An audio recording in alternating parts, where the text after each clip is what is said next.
पंचक को बहुत ही अशुभ समय माना गया है। यहाँ तक कि किसी की मृत्यु के बाद पंचक काल में दाह संस्कार करने की भी मनाही है। लेकिन गरुड़ पुराण में ऐसे कई उपाय बताए गए हैं जिन्हें करके आप पंचक काल को भी बेअसर कर सकते हैं। हिंदू शास्त्रों में किसी भी कार्य को करने के लिए शुभ और अशुभ समय का बहुत ध्यान रखा जाता है। ज्यादातर ज्योतिष विशेषज्ञ ग्रहों और नक्षत्रों की गणना करके शुभ मुहूर्त बताते हैं और कोई भी शुभ काम शुभ समय में ही करने की सलाह देते हैं। ज्योतिष शास्त्र में पंचक के दौरान कोई भी काम न करने की सलाह दी जाती है। जब चंद्रमा कुंभ और मीन राशि पर रहता है उस समय को पंचक काल कहा जाता है।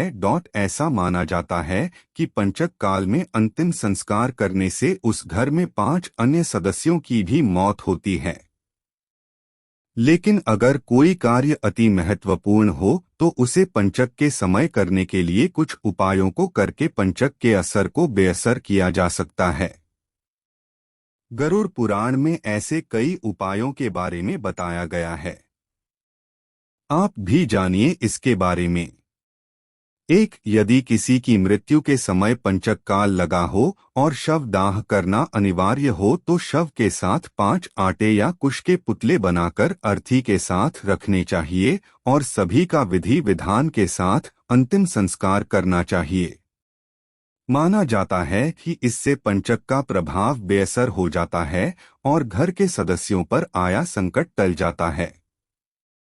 2. यदि आप समय पर पंचक का उपाय नहीं कर पाए हैं तो किसी पंडित से सलाह लेकर नदी के किनारे विधिवत रूप से भी पंचक का निदान करवा सकते हैं।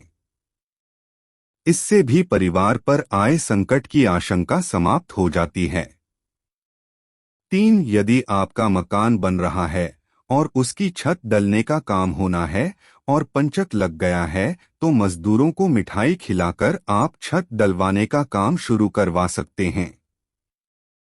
4. पंचक के समय लकड़ी खरीदने की मनाही होती है।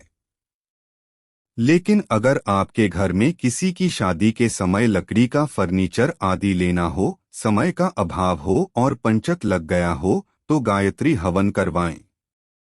इसके बाद खरीदारी का काम करें। 5. पंचक के दौरान अगर ईंधन का सामान खरीदना हो तो आटे का पंचमुखी दीपक जलाकर शिव मंदिर में रखाएं। इसके बाद ईंधन का सामान खरीदें। 6. पंचक के समय दक्षिण दिशा की यात्रा वर्जित मानी जाती है, लेकिन अगर यात्रा करना जरूरी हो तो हनुमान जी के मंदिर में 5 फल चढ़ाकर अपनी यात्रा प्रारंभ करें। यह जानकारी अच्छी लगी हो तो लाइक करें और इस चैनल को सब्सक्राइब करें।